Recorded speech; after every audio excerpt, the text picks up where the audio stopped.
Hello and welcome to Nighttime at the Nerd Bar, episode 42. Yay! It's the answer to life, the universe, and everything. Right, so all you nerds and geek folk out there, or those who are just love reading, should probably know that reference. And if not, that's okay. Go check out Hitchhiker's Guide to the Galaxy series. Yes. Yes. I believe that's something that's brought up in the third book. So get the omnibus from There your you go. local library. Get a library card and support your local library. Yes, because then it's free. Yep. And if you Yep, get the yep. audiobook, your local library does that too through a service called Hoopla. They can lend you audiobooks too. So you don't have to pay for it. You can just support your local library, which also supports authors and your community. Yes. The more you know. The more you know. And you should know, but if you're new here, hello, I'm Welcome. Carrie Lane. And I'm Katie Cullen.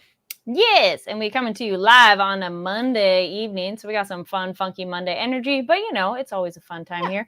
If you're live, join us in the live chat, and if you're watching later, no worries, comment down below, and thank you to everybody who keeps coming back. We see those numbers, so thank you so much. It really means a lot that we're not just totally talking into void. I mean, I love talking with Katie and all, but it is nice to see people watching. I'm dressed like the void. Look at this. Yes, okay. Nice. Got my nice... Wait, hold on.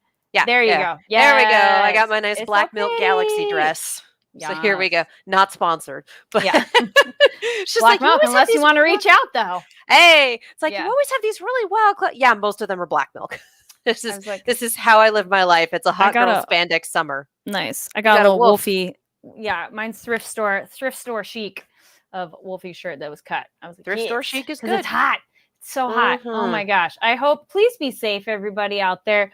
Drink your water, stay out of the heat as much as you can, because heat illness and severe consequences from heat are real and dangerous. So yes. It was a balmy 104 today. It's fine. Everything's fine. Yes. And evidently the heat warning, at least for California, has been extended through Wednesday when it was supposed to end tonight. So I know it's hot. I know people in Texas are also talking about how it's bonkers right now. Like, just stay safe. Do what you can to take care of yourself.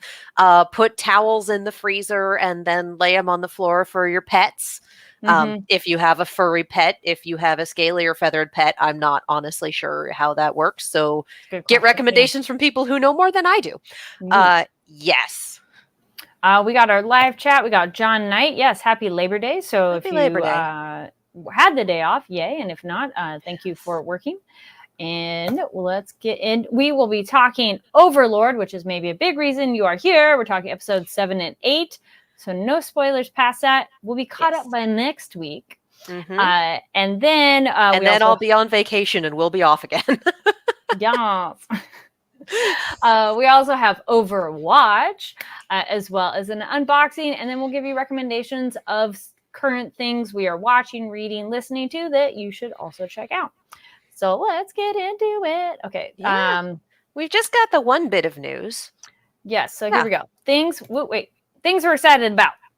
Yeah, I thought this was particularly cool. This happened this past weekend. The email was titled, USC Trojans join the Straw Hat crew for season opener with special One Piece Film Red halftime show. So for those not familiar, the USC Trojans are a college football team, and in their game this past weekend versus Rice University, I believe, the halftime show was their marching band performing several One Piece openers, which, let's see, they listed them in here. We Are, New Genesis, and Over the Top. So I wasn't at the game myself because it was too hot to do anything this weekend, but I've seen the clips. I believe Toei actually has posted clips on their social media if you would like to watch this halftime show. If you've ever seen a real good marching band perform, the stuff that they are able to do is impressive, even if you're not into marching band performances. This was a lot of fun. Like, you can tell when they are into it. So yeah, head to Toei's social media, check out the clips they have posted, check out that performance. That was really, really cool. And someone in the USC Trojans is having a real good time. Like, I don't know whose idea that was, but kudos to them. Well, as I just put up a second ago, thank you for that, John. It could be tie-in to One Piece coming. Oh, yeah. out in October. So almost Yeah. there. Yeah, it makes me wonder if Toei contacted them or Like, if who they were contacted you doing the first? thing and then contacted Toei and said, "Hey, we've got this show Yeah. planned." It's a really cool idea, and I It like really that. is. It's a fun way to bring anime to mainstream. Oh yeah, Or to a different demographic that maybe that's not their first yeah, thing of their fan base. There we go, yeah, words and things. So yeah. that's awesome. And anime isn't as insular as it Yeah. once was, 20 some odd years ago. But So hearing anime theme songs at a football game is not something I immediately go, oh yeah, totally. yeah, So yeah, it's that's so cool. it's not immediately in your repertoire. You're used to heering things like the Air Force Maybe. Falcons band, when the other Yeah. team marches on the field, likes to play the Empire March, the nice. Different what's kind it of pop called? culture. Very different, yeah, but that still, is not unheard of. So Yeah. it's fun. It's fun stuff, and I'm honestly impressed with the marching band for putting this together. And again, marching band shows at a high level are very impressive. So again, head to Toei's social media, check it out. Yes. All right, and then unboxing. I'm gonna wiggle over Yeah. here. Here we go. I was like, hold on. Show us the trees. They put their label on a different spot, so I'm like, there we go. Yeah. Japan Crate. It used to be on the bottom, so I mean, not that. I mean, I trust y'all, but still, it's the internet. Don't dox yourself, Yes, and so ta-da! Yes. Oh, So that's cute. there we go. Let's pull this out and not drop everything. Well, first of all, yay, congratulations for Japan Crate. Happy 8-year anniversary. Dang. Oh, that's so cute. Dang. Go, everybody. So you get this fun flyer. Oh, there we go. Actually, let's show off their flyer. That's so cute. Yeah, that is adorable. And their JC8 Japan Crate 8 years. This is another feature that we've pointed out, that they do take photos from fans and feature those. And these are some of the amazing things you get in the premium crate. Also, Sugoi Mart was doing, and I don't know if it's still going on right now, but they did have a Labor Day sale. So if you just go check them out, they might have something still going on, depending on when you watch this. But anyways, that depends on the time zone, I'd say. Because if it's, I mean, I got a text message, so mine was a text because I get the alerts and everything. Yeah. But anyway, if you want a la carte items, Sugoi Mart, it's a good way to go. But if you want all the things, there we go. So let's pull out some. So beverage is generally always one of our favorites. Yes. Okay, wait. What is your guess based on? Honestly, it looks like a ramen style beverage. Just it is a branding. Cream soda. This retro themed soda looks like a total throwback. Serve it chilled to fully enjoy its refreshing vanilla ice cream flavor. Ooh, I'm excited. I love cream soda so much. You're gonna have to let me know how that is. Because I've got like an A&W cream soda in my fridge. So nice. I love it. It's good stuff. We got John Knight in chat. Kawaii. Yes, they have lots of stuff. All right. So something else this one, I think I've seen it before, but great to be back for summer because it's just hot, is the Simichuko Salt Vanilla. So nothing says party like a bunch of star-shaped snacks. This time they're back with seasonal flavor, vanilla with a pinch of salt. And as I recall, the little bit of salt is nice because that balances it out so it's not too sweet. Yeah. So salt your vanilla, salt your caramel, salt your butterscotch. Yes. So our other favorite that we're always excited about. Kit Kats. Cookies and cream. I saw that. I was like, yes. So cookies and cream.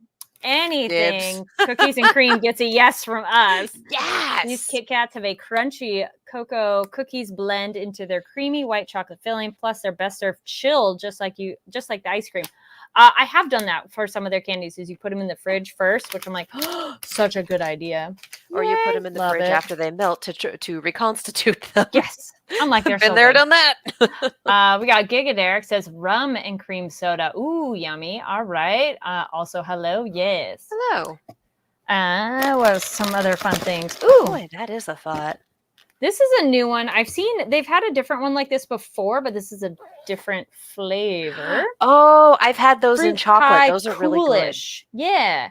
These pie fruit mini pies have collaborated with Coolish. They have a delicious vanilla filling that can be enjoyed chilled. Oh, I like it. They are on it with the heat stuff. They're like, we know it's hot. Here's some treats to enjoy chilled. I'm going to be putting a bunch of stuff in my fridge shortly. They're like, the pies are like this big, and I've had like the chocolate version, and they are so good. Okay, they have. I'll show one more thing of more featured, but so they have a build your own kind of candies, but this one it's the shape of like a beaker test tube, and that is different because I grabbed it because normally it's just a plain bag and it's a tray, not very plain. Excuse me. It's a little tray, flat tray water. with shapes. But this is different. I was like, oh, that's fun. Let me see where that one is on here. The Sin-Chan's Experiment Do-It-Yourself. Team up with Crayon Sin-Chan for this science experiment with DIY. You get to fill your flask full of concoctions and watch it change colors. That is really fun. That's such a neat idea. Okay, so it looks like you... And Shin-Chan is pretty dang popular right now, if I'm remembering this correctly.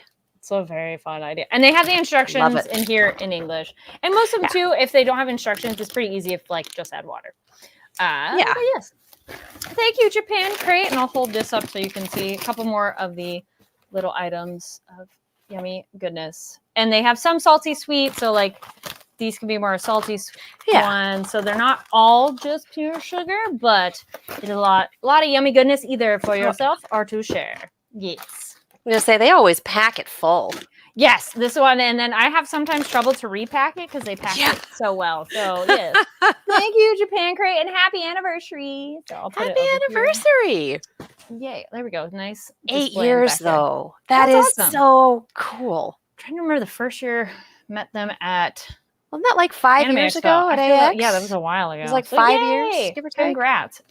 It's weird because 2020 on has just been a very weird blur. But time, yes. Yeah, I feel like it's about 5 years. Did you see the meme that's like, this year is January, February, March, April, May, June, July, September, and then we're to September. Oh, yeah. I'm like, Yep. Yeah, no, that is accurate. It's like, okay, this event. Okay, that event's over. Okay, this next thing. So, like, I can't keep track of anything. Well, the other thing you do keep track of is Overwatch. I do keep track of this. So that was a good transition. So I'm not going to go over every match in detail because we pre-taped last week and I'm not going to talk about 2 weeks of matches. You guys, everything has happened so much. I think the big shockers that we need to talk about are that the Guangzhou Charge is in this weekend's coming tournament. They are in the Summer Showdown. And is it the Summer Showdown? What was the previous one? Previous one was Mid-Season Madness. Asking the right person for that. I'm trying to keep all of them together because last year it was the May Melee and the June Joust and things like that, and now it's different. And I'm like, it's not the Countdown Cup yet. The Countdown Cup is leading up to no, this is the Summer Showdown because previous one was Mid-Season Madness. Trying to keep all of this straight. The Guangzhou Charge made it into the Summer Showdown. The Guangzhou Charge as a team have not been playing super well for most of this season. And then for these past few weeks, they just went, what if we kill it? What if we absolutely show up and just wreck people? And part of that is the Hangzhou Spark never really seemed to get the hang of this meta. And the Valiant have always been a middling to low-end team since their move to APAC. Like that's, but Guangzhou was like bottom of the barrel. And now they're, I think, 3rd seed. I'm actually going to pull it open. I have the bracket open on my phone. I came vaguely prepared. But they're like, are they 2nd or 3rd seed? I can't read that. They made it in. Out of 6, 7 teams in APAC, they made it in. I'm amazed that it happened, but I am absolutely here for Choi Se-won to just tear it up. Unfortunately, their first match is against the Shanghai Dragons, so I'm expecting them to get 3-0'd and thrown into the lower bracket immediately because it's the Shanghai Dragons, and they have also decided, hey, what if we tried winning? And have just been destroying people left, right, and center. Because again, it's the Shanghai Dragons. This is what they do over these past few seasons. And for those of you who've been around from season 1, it is an extremely far cry from the 0-32 absolutely winless season 1 Shanghai Dragons. Like, this has been such a wild comeback story spanning multiple seasons for this team. It's great. The other really surprising thing we need to look at for this tournament is the Gladiators didn't make it. They were the champions of the past 2 tournaments, and they did not make this one. Junker Queen meta was an extremely difficult meta for them. They did not get it figured out in time, and like for the most part, their losses were very close losses. They almost reverse swept the Houston Outlaws. They took the Dallas Fuel to a map 5, and the Dallas Fuel beat the San Francisco Shock, ended their record-setting win streak, and have the top seed for this tournament, and San Francisco's in second. But it took the Gladiators bringing Space in instead of Reiner. And for those going, who is Space? Who is Reiner? What is this?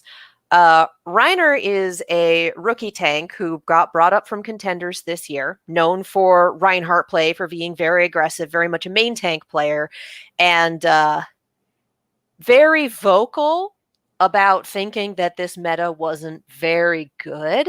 Like, he's on the younger side. I don't know how old he is. I don't want to sit here and be like, he's 19 when it's possible he's not 19, but there are no 30-year-olds as players in this league. It's a very small age range. So it's his first year as a pro in the league, and he's definitely more of an aggressive tank. And this has just not been a great meta. Space has been in the league from season 1. He was on the Valiant. He got traded to the Gladiators. He's an off tank, which has been more different positioning, different play. He is Brain. Brain is working really well.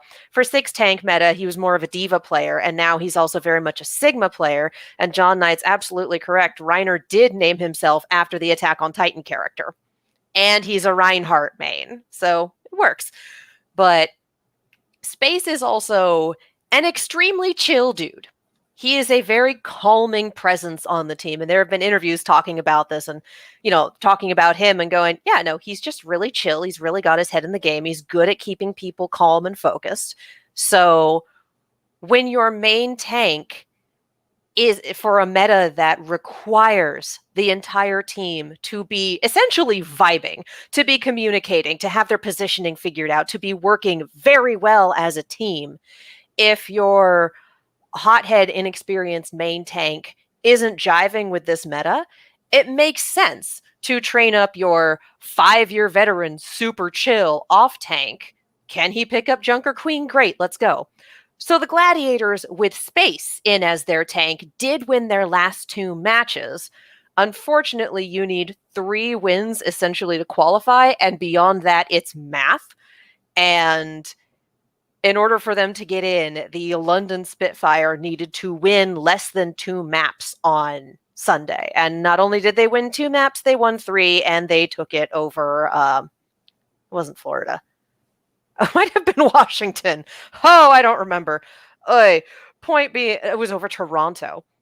Point being, Spitfire played a little too well for the Gladiators to squeak in. So it's very, very weird that the Glads did not make it in, because they definitely could have been an upset team, making it into the tournament as the 8th and lowest seed and then just flipping tables.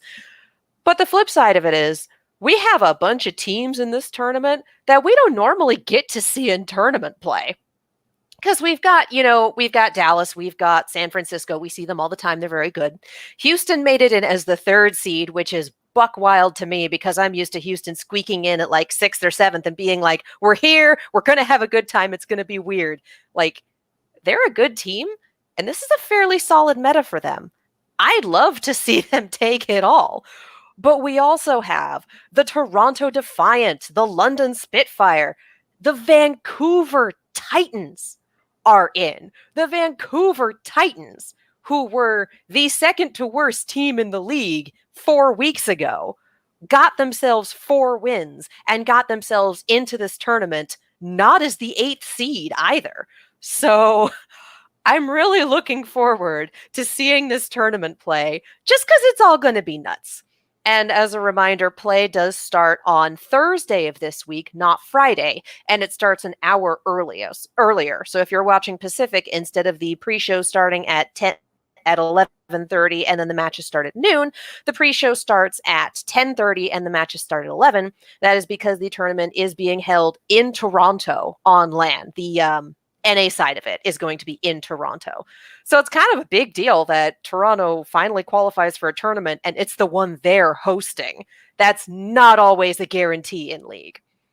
So, yeah, our starting matches for the APAC side are the Shanghai Dragons and the Guangzhou Charge, and the Seoul Dynasty versus the Philadelphia Fusion. Giga Derek, I'm dropping Boston for London. That's a good move. That is, quite honestly, a good move. London has been an unholy terror, and in this meta, they don't have to decide, well, we're not going to play meta because we're not great at it. We're going to do our own thing. They've shown not only can they do their own thing, but they've also got this Junker Queen meta fairly well down. So this is going to be our last hurrah on this patch. We've already seen contenders playing on a different patch where Junker Queen is a little more balanced. So you see a few other tank characters in there.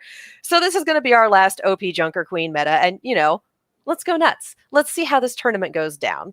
So our Thursday NA matches are the Dallas Fuel and the Washington Justice. Because as the Fuel said when they picked the Justice, Decay, who used to be on the Fuel and got traded to the Justice and has been doing great for them. It's like, Decay has been too happy recently and we need to take him down a peg. Which was just like, that's terrifying.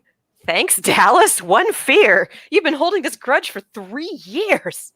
So that'll be fun. Toronto Defiant versus London Spitfire, because why not have a rematch of Sunday? The San Francisco Shock versus the Vancouver Titans, which for those who've been around for a bit, this was the Season 2 Hoedown, Showdown, Throwdown, but it was also 2 very different rosters for each team when that happened. So this will be fun. And the Houston Outlaws versus the Florida Mayhem, which is about the only one where I'm sitting here going, oh yeah, Houston's got this, no problem. All of the other matches, I'm like, it could go either way. Let's go nuts. And that does involve me saying, yeah, I think the Titans can beat the Shock. Weirder things have happened. Weirder things have happened. So it's a tournament weekend, which means extended play, more days, more matches. And I'm expecting everyone's brackets to be up in flames by the end of the first day of play. I don't think anyone's going to predict any of this correctly because that's what happens when it comes to tournaments. Someone decides they're going to go on a tear, sets everyone's brackets on fire, and then you end your final match in a C9. I don't think that's going to happen again. We've been better about not C9ing left, right, and center in this meta, but I can see some very crazy things happening. I honestly think that if I'm going to sit here and lay down my predictions, we're going to be... I think Shanghai has it, unless Dynasty really pulls it out. I think Shanghai has it on the APAC side because they are the Shanghai Dragons. They've been, for the most part, consistently good. And as much as I would love to see Guangzhou take it all, I love them, but I don't think they're capable of taking down the Dragons. NA is a little harder to grab. Fuck it, Houston. I'm going to put it on Houston to win the whole thing. I'm wearing green. Let's go. Let's go. Is that what's going to happen? No, probably not. Am I going to roll with that? Yes. Why not? They've had the weird roster moves. They've had, in between Pelican and Merit, their 2 DPS, Merit has pulled out some absolutely stupid things when it gets down to the wire. Some completely batshit. When we do top 5 plays of the season, at least 2 of them are going to be from Merit. Like, there's no way. There's no way. So, yeah, it's probably smarter to pin it on Fuel because they are consistently good, and Shock has a tendency to choke when it comes to tournaments, at least this season. But, like, let's do the Outlaws. Why not? I think the Outlaws are going to take it all on the NA side. Let's go. Let's go. I'm going to come back to this in a week and be like, well, Vancouver took it all. No one was expecting that. But tournament predictions. They never go how you think they will. The only other random thing I was thinking of, Overwatch, there was a TikTok sound going around that I think I sent it to you, and it's like a song. And I'm like, wait, I know these character names because Katie talks about Overwatch, so I know kind of who these characters are. Oh my God, is No Mercy going around again? Yes, because it says you should have been Mercy. Oh my God, yes. That song has been out for like, oh God, how long? I've never heard of it. And I was like, this is actually really catchy. So there's some Oh, fun it's a ones. bop. Yeah. Yeah, No Mercy is by the Living Tombstone, and they do amazing stuff. How fast would you say the tempo is? Is it fast? Okay. Then it's a sped up version on TikTok. Yeah, probably. And that's actually really entertaining because it's like da da da da da da, and I'm like, this is okay. I can see a Eurobeat mix of that song. Okay. I can see. I mean, again, it's been around since not quite the inception of Overwatch, but early Overwatch. It's made its way to TikTok then. Of course it has. Of course. Of course it has. Giga Derek in the chat also saying tournament predictions and summer rains. Yeah. Never know when those are coming. Yes. Met Tombstone at a con. Such a chill dude. Nice. Nice. Yeah, I was introduced to the Living Tombstone via My Little Pony fandom, actually. Their Discord song was pretty damn good. And they've got some really good, I think they've got a couple Five Nights at Freddy's songs that are amazing. So yeah. Fan music is wonderful. A lot of it's on Spotify. So go for it. All right, let's get into Overlord. Yes. Woo! Okay, I finished my rewatch. Oh, okay. So wait, was the ring a thing more discovered? Yes. Okay. So what's the thing with the ring? This stupid. Oh my God. So for one, it took me until about season 3 rewatching it to realize that little interlude in the middle where it shows the sword, the ring, and the cape.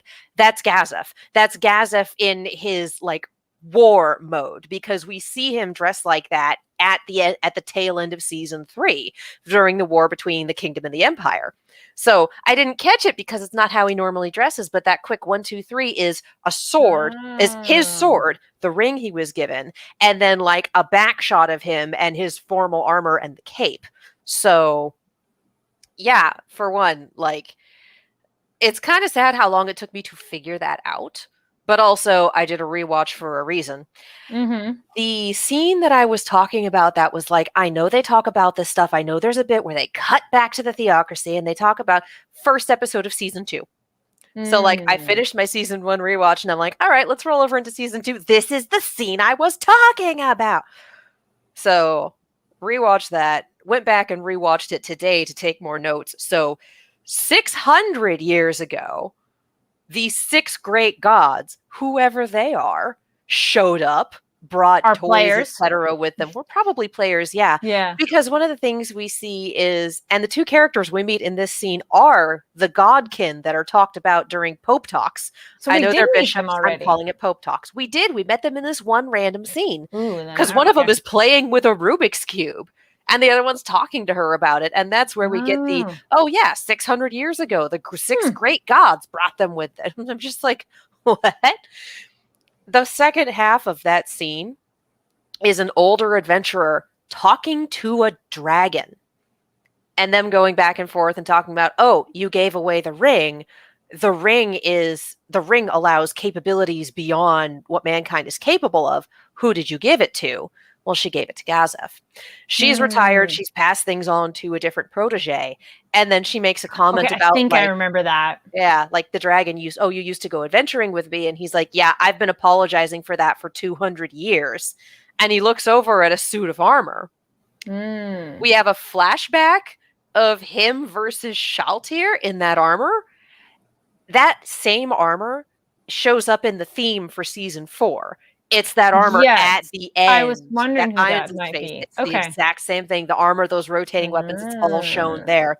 And the other thing is we also had callbacks this season to season 1 with the dragon who controls the weather. What's his name? I don't know. I'll look it up when I get back to town. And they specifically did the flashback to that scene earlier this season. 10 to 1 odds, this is that dragon. because I found the dragons that we ran into in these episodes a little disappointing, just in terms of I thought there would be more with all the buildup for dragons. But with the armor showing up in the theme, and with us still having like 4 episodes left this season, obviously we're not done. But everything they show us in the theme comes to pass. So Right. someone is showing up in this armor. If not that dragon, then someone. And I think that that dragon is the one that controls the weather. The adventurer addressed him as Sa. So who knows? Who knows? You put that on the pinboard. Along with the 600 years ago, we had the 6 great gods arrive, 600 and they years brought ago. with them All right. Rubik's cubes, etc. 200 years ago was the war against the evil gods.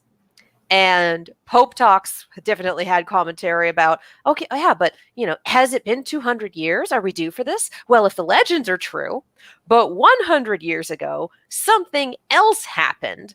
And it's mentioned very vaguely in this scene with the lady and the dragon. And it's just, oh, do you think it's consequences from that event 100 years ago? No, I think this coming event is bad. So I'm like, did a good thing happen 100 years ago? So we're getting a whole lot of very vague bullshit for this timeline.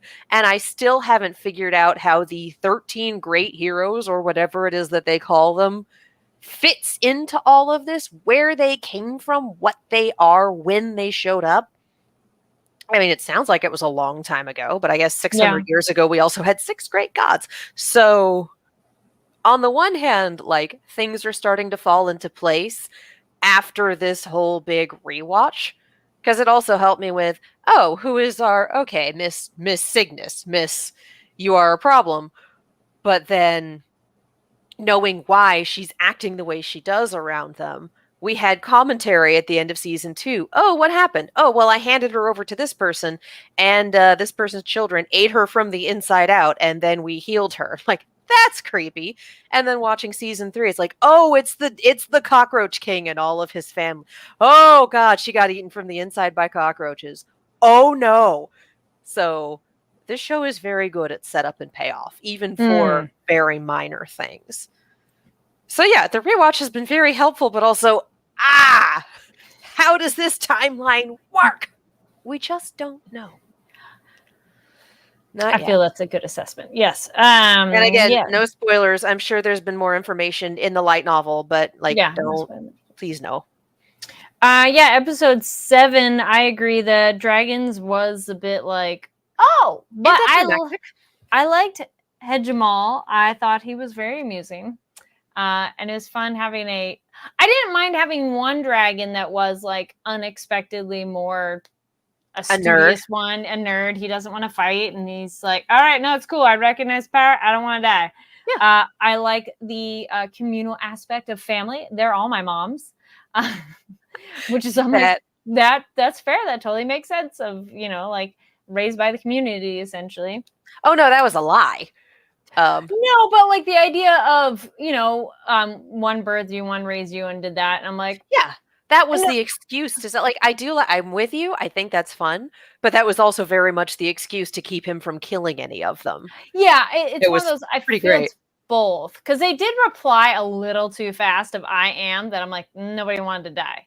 No, they were all desperate to live. Maybe it is, but it could be both too. Like maybe it is one is the mom, but maybe the other's, I don't know. Anyway, it was an amusing turn of events. Yeah. And damn, that main head dragon went down fast. Like that power is like, ooh, grass part done. And like, oh, the insta kill spell, great. But the flip side is the one that we stuck with recognized what it was while it was happening and reacted quickly enough to save his own life. Like, his mom was correct in terms of send him, he'll be able to negotiate the best deal that we can get. And he was smart enough to do it. Terrified and not a good fighter, but very much smart enough to recognize what the spell was, what was happening, and how to best mitigate things. Now, what do you think of, I think it's unfortunate in these where you're killing off your opponent and they don't even get the chance to be like, shit, I was wrong. It's like you're done, and like maybe they get to astrally get to see it later or something like that. But it's one of those, it's more for the living to go, ooh, don't do this. Yeah. But I mean, again, I found both that and Maquagua a little anticlimactic, but also yeah, this is Ainz taking care of stuff himself. yes, It's not like that's with true. the lizard men where we were with the lizard men forever and really rooting for them and they were developed as characters. I'm glad they didn't really do that with this. This was quick. Yeah. No, we came into this on the dwarf side, and honestly, I love Gondo. And I loved the, hey, can we at least spare his mom? Oh, that's no, just the can we spare his mom at least? If his mom's in here, can she at least? Oh yeah, sure, I can do that. Oh, they're all his mom? Well, I said I'd spare his promise mom. Is a promise, yeah. Yeah. And then just, damn, I wanted more corpses. Oh, we have a hot-headed idiot. Now I have more corpses. Yay! Yeah. But also can we go through the treasury now when there's no one here? Like, you're amazing. They were worried about money. They're not worried about money now. Not even that. My dude was looking for that book. That too. But I meant like for Ainz. Ainz was saying like, we need funds. Guess what? We found a treasure room. I mean, so I think I think that was meant to be left for like the dwarves because they had to be. True, but he probably took his portion of it. Oh, okay, absolutely. What did you think when he used his special item and he didn't even seem to try any other way to open that door? I kind of thought you didn't even try to. Nothing. He just went, wow, this special thing I can only use 7 times. I'm just. He's not a rogue. I know. He is not. Even he's, or no, have he's Gondo not try classed. Neither of them are classed as rogues. Okay. These are not the people who have the B&E lock picking skills. They don't have Climb's little bells that'll open locks. Like, you make do with what you can. And then as this, I am the massively powerful sorcerer's king. I cannot be seen to fail. So you do something that you know is going to be an instant success, especially since you can't waste time waiting for everything when everyone else is going to come back. So like, yeah, it would be one thing if it was, oh, it's my last usage of it, but you got 6 more, and this is the first we've seen of it in 4 seasons. True. It might come up again. It might not. We'll see. What did you think of, we finally get that thing of what was Aura smelling on the ground or checking out. Oh, just that there's no footprints on this side of the chasm, and I love Ainz finally clicking, going, oh. It was gravity. Damn it. That bastard. But you just said that for our benefit, and poor Shelty, you're like, oh, you did this for me and just so I could grow. But I mean, yay for her getting a little more self-confidence and doing it right. But it is funny of Ainz going, yeah. Sure. Yep, that was my plan all along. What I love about these, it's not just this. We have a lot of conversations where Ainz isn't there and it's the other floor guardians talking to each other about what they think of him, what they think of his plans. Like last week, the conversation between Demiurge and Albedo about, he went and got the Empire in 3 days. He thinks that you're too, you're too cautious with your plans. He wants you to just go for it. Like all of these conversations on the side where they are ascribing meaning where there is none and taking mistakes as incredible, thoughtful. Oh, he did this for this reason. When really it's just a mistake. And even when he's like, sometimes I will make mistakes, we need to kind of look out for each other. Or is it really good to change the plan just because I said something? The 10,000 years conversation had me in hysterics. Just absolute stupid perfection. But I do appreciate, like, this is just another example of it, but I really do appreciate that it's not just all from Ainz's point of view, that we get this full story from all of these different people, from these adventuring parties, from the political people in all of these other countries, from his subordinates, from, like, I loved I know you weren't fond of the lizard people arc. I loved it.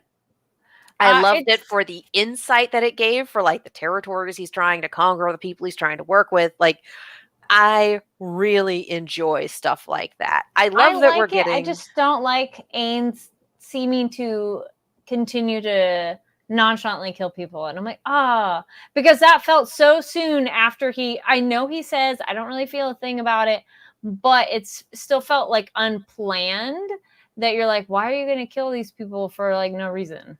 So that felt weird. That is kind of the background radiation of this show. Like, you have to kind of keep both thoughts in your head. Like, yeah, we get the insight for how he thinks and it's hysterical. And also, there is low-key human experimentation happening all the time. Yeah, you kind of forget about that sometimes. You're like, oh yeah.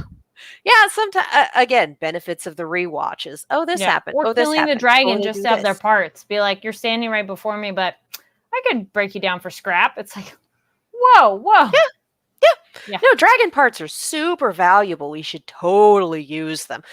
Just kill you. No big stuff like that. It's weird because it's also, it's a human empathy thing. You want your audience to feel for these characters. You want your audience to like them. But I've talked about how of all the floor guardians, Mare is the one that scares me. Wait, which one? Mare, the younger twin. Oh, yeah. Yeah. Everyone else, it's like, you kind of know what you're getting. And Mare is like, oh, this cute, unassuming, he just broke that woman's leg and is dragging her off. Yeah. Or, that is you need me to kill him? Okay, I'll kill him. Sounds fun. Just not even the like enthusiastic, genki approach to murder that Aura has. But Mara's just, oh, okay, yeah, I can do that. And then just commits atrocities. You're like, what? So yeah, he's the scary one to me. I know that Albedo and Demiurge and Shaltir exist, but like, he's the scary one. Well, then they're scary. It's like you don't know what to expect. So it's the unpredictability is It's the it's the contradiction in terms is not what I'm looking for, but it's the. I was going to say, speaking of bloodbath, though, it was very unfortunate how Shaltir had to have so many die that none of them went, this isn't working.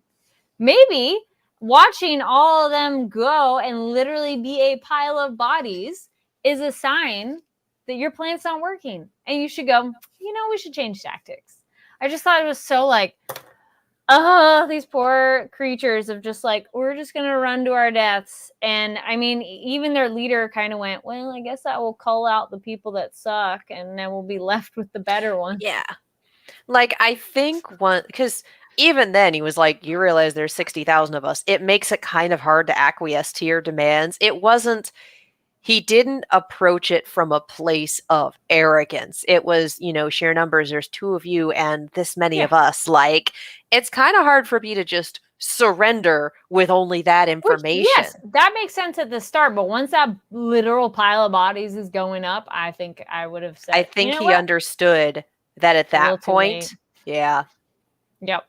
It was at that point, it's better just to choose. It's like, okay, we know we're going to be cut down to these numbers. Let me at least choose instead of either she decides or I do. And she doesn't know anything about us. She doesn't. So at that point, like, it has to happen. Just got to remember all of Nazarick is evil. Yep. All right. That's fair, Gigaderic. Yep. That is fair. The disdain for humanity. Yes. It's a lot. Yeah. This is true. So then also, we said the plan for Vance. And then we kind of end with the idea too, side note, back to the numbers, because I wrote it down. Now we have 3 adult dragons and 14 adolescent dragons going to our kingdom. So yes. Yay, dragon acquisition. I think that, I don't know if that was the dragon kingdom that was included on the seal in the letter the next episode. Ooh, that's a good question. I didn't write down. I don't think it was. Because I think the Dragon Kingdom has been mentioned elsewhere in the show, and that their head, their queen, I think, keeps herself young with sorcery. So I feel like this is like a season 3 conversation that it happened and I didn't write it down. But I feel that's another side thing, because this seemed like this one family unit, because it's the patriarch, his wives, and then children, their kids.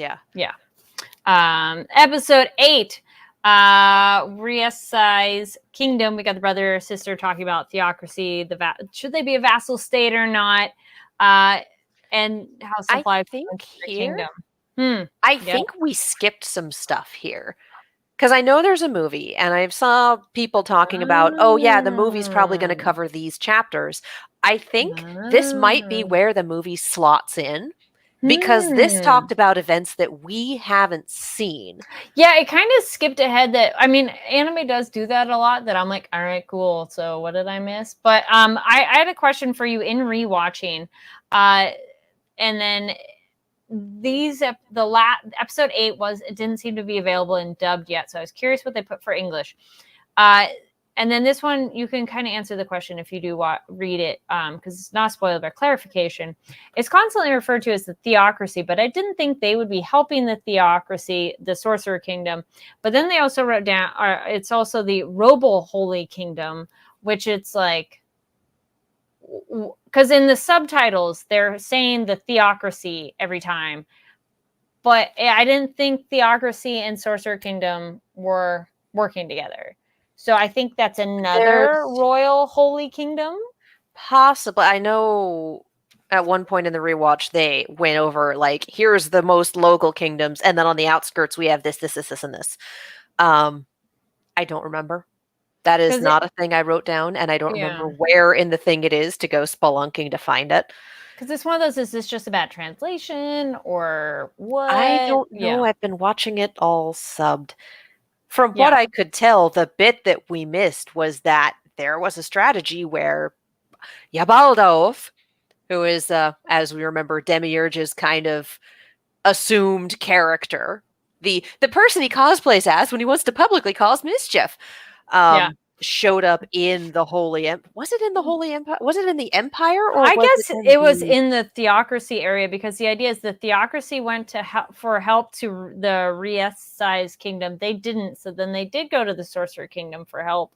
Which I'm like, I also don't remember that specific kind of thing. I felt like they just showed up. So, and then they talked about Einzulgaun defeated Yabaldo for good, and I'm like, that's something that if it was important, they would have showed us. So I'm kind of thinking that this is what the movie's going to be. This is a story that's going to be told in the movie. And that, I don't know when the movie's coming out. I haven't heard anything about it. Aside from it exists in a way, though. I don't know if they would have cut it for time, or because this is however this arc ends is a good place to end a season. Yeah, I don't know if we're going to go back and cover those events in the movie, or if we just got the 2-sentence summary to get the audience caught up. But that was one of those, I watched it the first time and went, I'm going to need to rewatch this before we talk about it. This is a lot of conversation. Yes, and it was kind of one of those, okay, because it didn't make sense for the theocracy, but I think there's something else called the Robo Holy Kingdom, but they might be in the Fallen Theocracy map space, because I did see online where there was a map that showed where all the different kingdoms was, which was really cool and helpful, of like, I'll find it and I'll share it on our Twitter.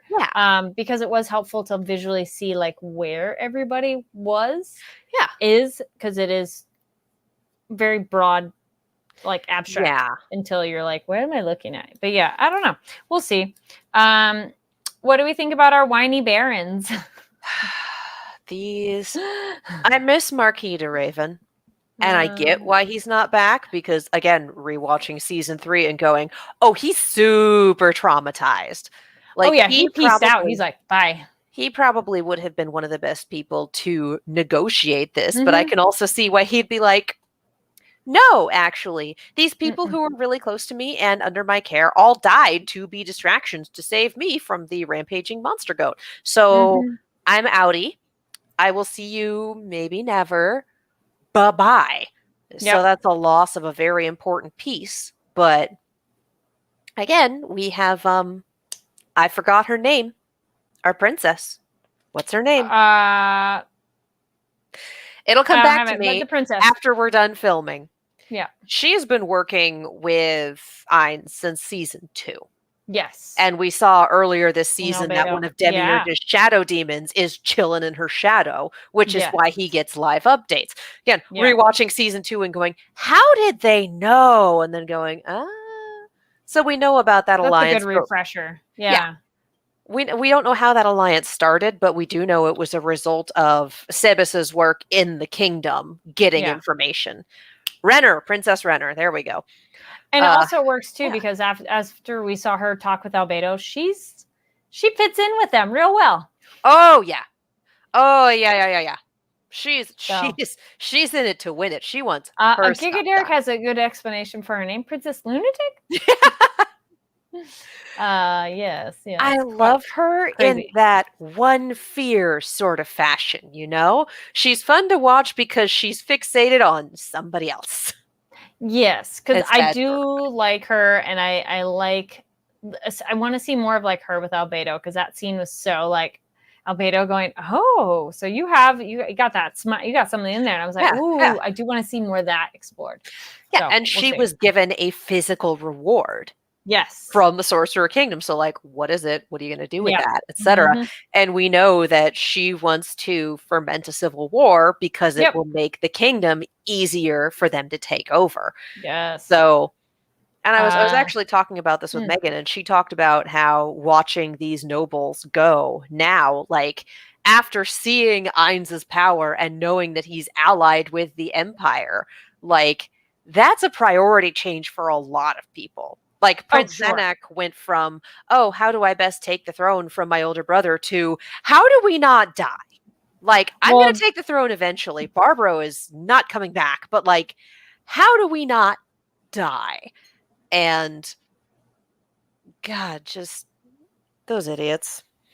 Well, I'd say that's like poor Hilma of, the carrot and the stick, which at first I had the metaphor of, it's in front of you and you're, it's a carrot and you follow it. But no, that could be also reward and hitting. So it could be like literal pain. I'm all, that's another way to look at it. Yeah. Especially with her. That's what the carrot and the stick is. Yeah. You offer the reward, and if they don't go for the reward, you beat them until they do. It's a, I think the metaphor came from like leading donkeys. Yeah, you either entice them to go. The first part. The second part, I'm not as familiar with. Of like, oh, that's rough. Though it did seem like she liked it. It's like new kink unlocked. She went, oh. Well, here's the thing. She was fully expected. Like you can see from the way that everyone reacted when she came back. She told them what happened to her the first time. So we have fruit liqueur. Do you need to rinse out your mouth? Like they were fully expecting her to be shoved full of cockroaches again, and she was expecting that too. So like on a scale of 1 to 10, she's expecting like a 5,000 because that's what she knows, and she was given like a 2. Yes. So she will take that and then just collapse in a heap. So it did come across as very sexualized, but also like as a character design, she's very sexualized. Oh yeah, no, totally. It was more funny of I saw a TikTok of that of somebody like seeing something and going like, wait, I didn't know I like that. So I was wondering for her of like, oh my God, mercy is my kink. You're like, right? Who knew? But I like that she's really like, the Baron Montserrat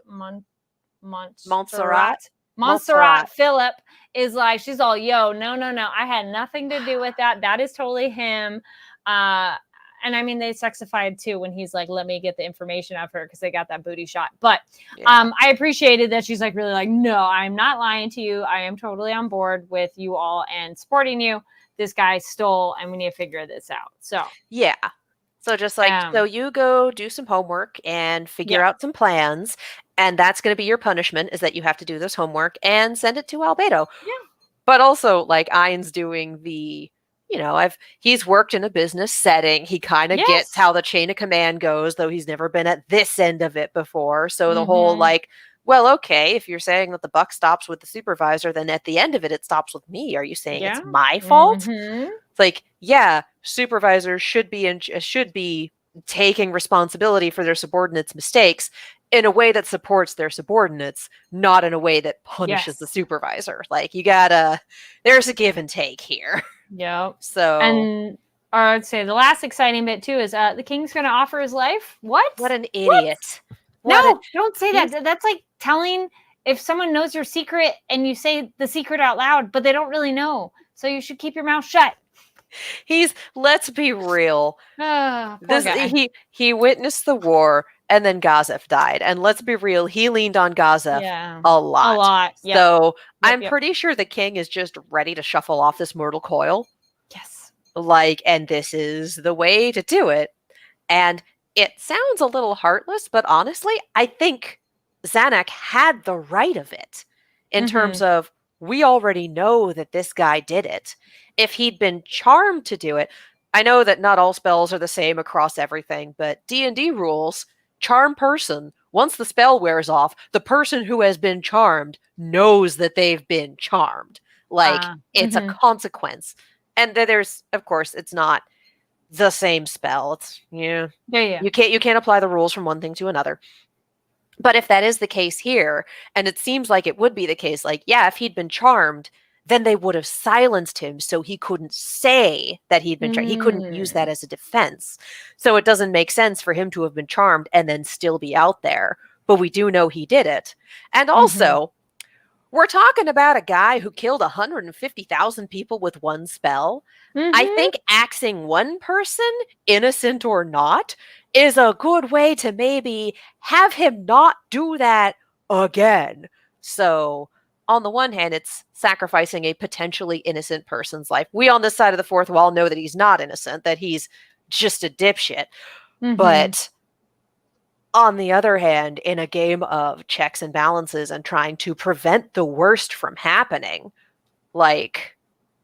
we saw the Empire do this and kind of come out of it with an alliance, but we also saw the Emperor have a complete mental breakdown, and that's why they're a vassal state now. So it's interesting seeing how the different politics and how the different setup of each country works and how that affects things in terms of their relationships with Ainz.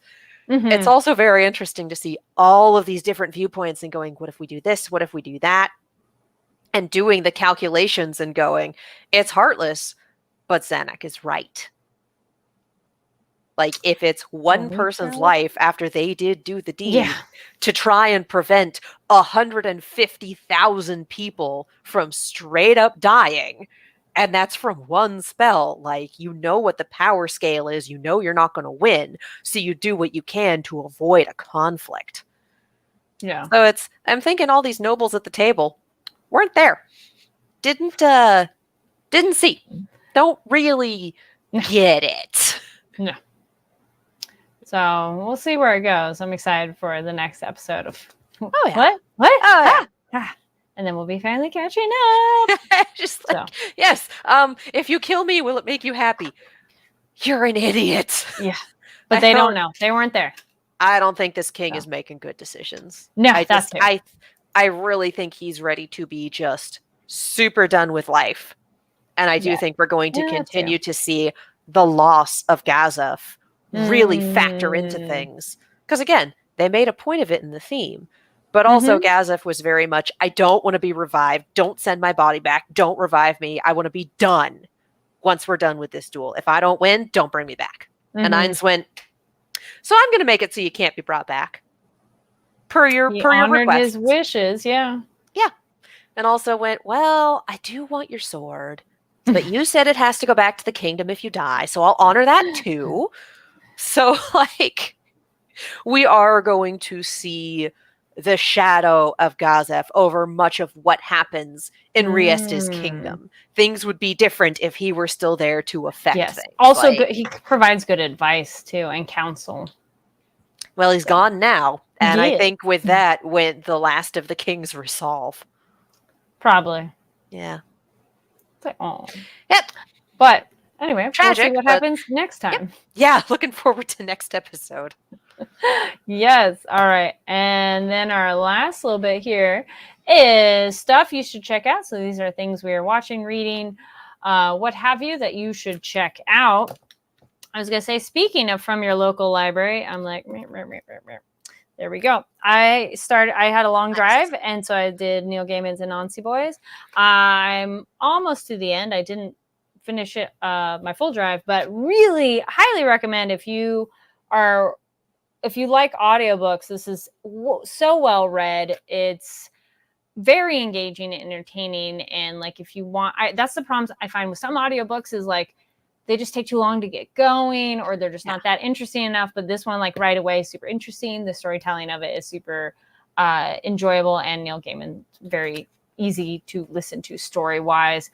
And then one quick movie of, okay. It's listed as Absolution on some stuff, but other sites it's listed as Harmony. It's an Australian film from 2019. It is definitely on the indie vibe of things. It has a really cool concept of just essentially like this person has the ability to take fear from you, and she like takes it onto herself, and it can be too much. And but like, how can that help? And then how can people like manipulate it? And so it's kind of like a superhero adjacent, but not. And but yeah, it's a really kind of interesting concept. And if you know, it's foreign cinema, but it's English, so it's not, you know, it's one of those, it's different but not too different, that it's easy to watch and enjoy. So yeah, so look up either Harmony or Absolution 2019, because there's a lot of movies called Absolution, so it's not that. So it's a girl like with a black hoodie. But yeah. And what about you? Interesting. Yes. I took advantage of National Cinema Day on Saturday with $3 movie tickets, and I went to go see Dragon Ball Super Superhero again. So for the third time. So if you haven't seen it yet, I get the feeling this is going to be one of those movies when it comes out that I will just occasionally put it on. Because it turns out that I really like a good Piccolo story, and I really like the Gammas. So here we are, I guess. Yes. Were there a lot of people in the screening? It was full. Yay! And I do think part of it was $3. Oh, sure, but still. Yeah, but it was full, and it was the most reactive audience I've been in. Yay! Which was so wild. Yeah. Oh, yeah. Oh, well, I was going to ask, was it fun? Because sometimes those could be bad. Yeah. Oh, good. There was, there was a kid, and he was younger, but not young. Yeah. Who I don't think has mastered the idea of not he was old enough to know better. But when he'd say things, he'd say them at like normal volume. But it was also stuff like, that's Vegeta's wife, like explaining things to his mom next to him. And I'm like, okay, that's kind of I kind of wish you'd stop, but I also can't be mad. Right. And then there were a couple people in front of me that were just going nuts the whole time, and they were super into it. And I'm just like, just going to watch you. I'm going to watch them, and I'm going to watch you. Can't wait to have it in my hot little hands so I can put on the subtitles, because I keep looking at like the background arguments that are happening during some of these scenes, and I'm like, I want to know what they're saying, because just the physical blocking that's happening in and out of frame is hysterical, but I want the words. So give me a good subtitle track so I can be reading both conversations at once. And like every time I go, I notice something new. This time around, it was the sound design. So it's good. I really enjoy this movie. I haven't really watched anything new. So I want to recommend the Dead Meat YouTube channel. I'm sure I've recommended it before. It doesn't matter. Doing it again. They do a horror podcast. They do all sorts of fun little videos. They are a very horror focused channel, and the flagship show for them is called The Kill Count, where essentially they sit down, they talk about a horror movie. They do like, a plot summary, but they go through and they count the kills that happen. And then at the end, it's statistics.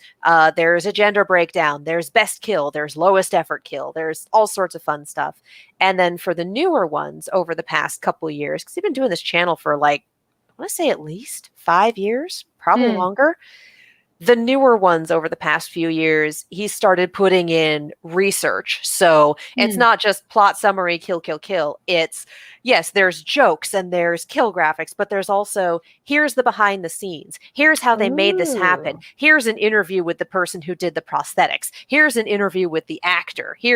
So all of the newer ones are a lot more in depth and show you a lot more about the movie and teach you about the behind the scenes.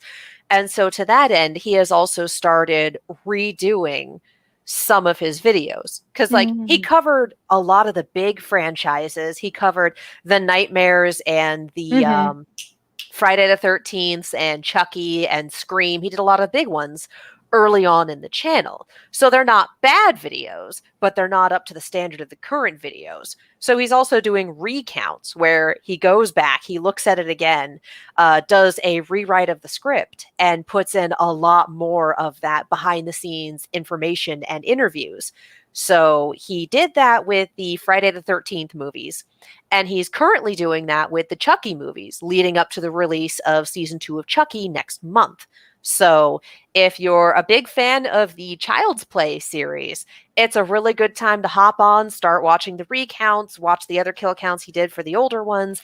He's still doing stuff for new movies in between. He recently did one for X, which was absolutely fascinating to watch.